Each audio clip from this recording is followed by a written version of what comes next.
Watch the ride.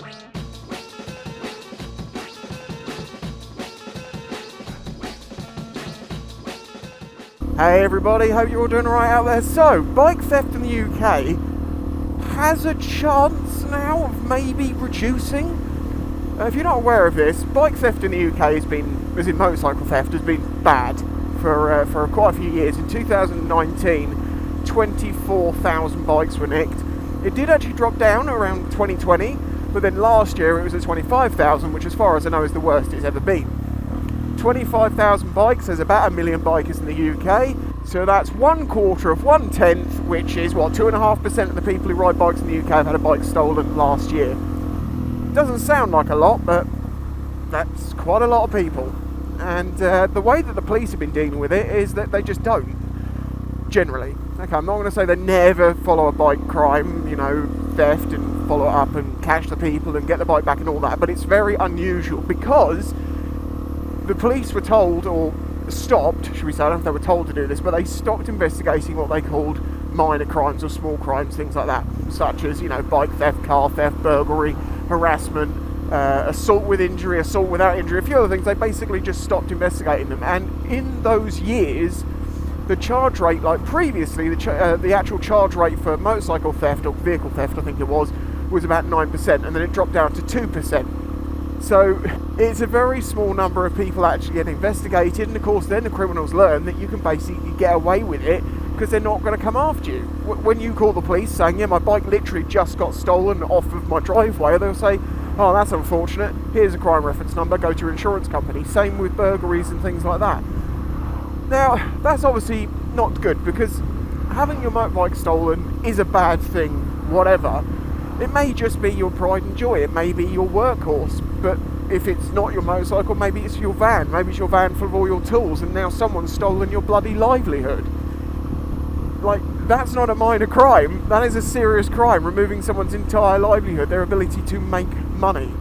Not only take their vehicle, but also take all their tools. That is just heinous.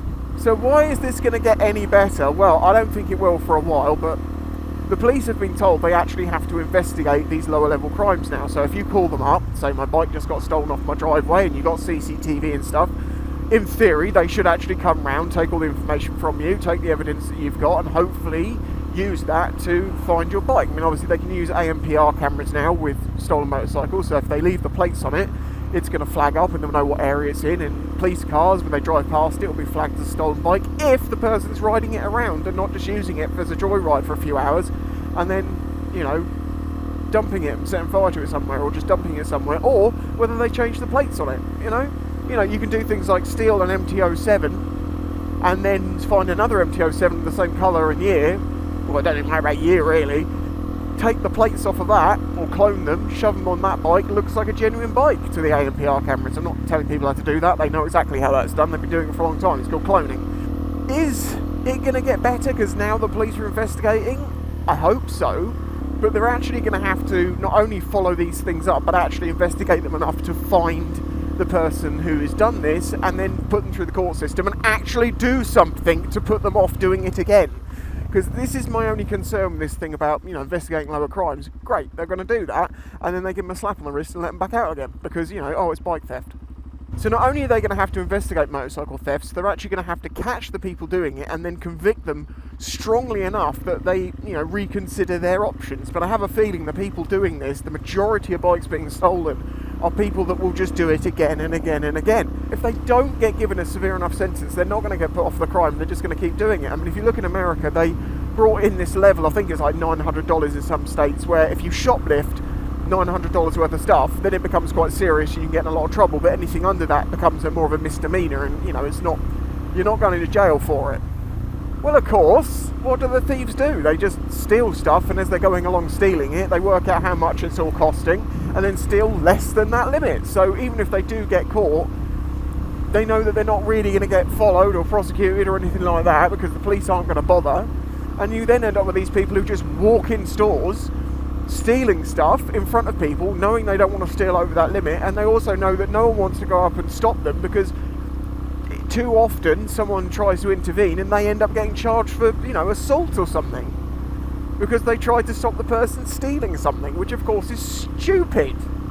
But then again, you have to understand why these things happen, why these laws exist, because maybe someone assumed someone was stealing and then beat them to death with a stick, and you're like, well, hang on a minute, it wasn't actually doing anything. You know, it's like the death penalty. It really should be there for some things, but the problem is you've got to make sure that it isn't used in a case where a person is completely innocent. And there have been so many cases of people being put in prison for years and then being found out they were totally innocent. So if they'd killed them, it would have been terrible.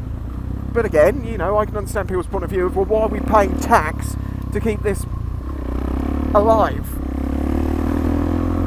So it's not going to be until people have a bike stolen, the police actually manage to prosecute them severely enough to put them off, that slowly they might chip away at the gangs stealing bikes. But considering bike crime is one of the few things that they do that more facilitates their more serious crimes, I don't think it's going to make the blindest bit of difference.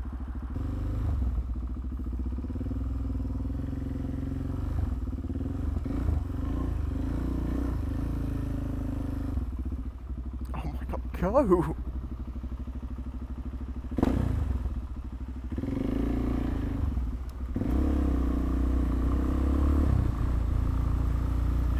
She obviously wanted to stop and have a chat. No, not while I'm hanging out into a main road, thanks. So yeah, that's kind of my thoughts on that. I hope it does good, but it's going to take a while if it does, and I just feel like it's not going to be severe enough to really put them off. Obviously, let me know what you think about this, because that's just my opinion. We're going to get an amber. No. The thing that just sucks about it is I know there's many people out there that would get a bike but aren't because they're so concerned about it being stolen, which is a valid concern in some areas. Now I can say in my area, bike theft actually seems to be pretty low. If you live in Portsmouth and you've got a scooter, well then yeah, that's much more likely to get nicked, but no, I don't want to say too much and tempt fate. As I've mentioned previously, I think there's quite a few things in the UK that the police waste their time chasing after, that if they stopped doing that, they could then use those resources on other areas that are much more important. So yeah, that's my thoughts on it. Let me know yours down in the comments. Subscribe if you're new here, and if you want to help support this channel, please consider doing that through Patreon, links in the description. And to the people who recently joined, thank you very, very much. It was a little splurge of people for a moment who got on board, and I appreciate it a lot. So until the next one, bye bye.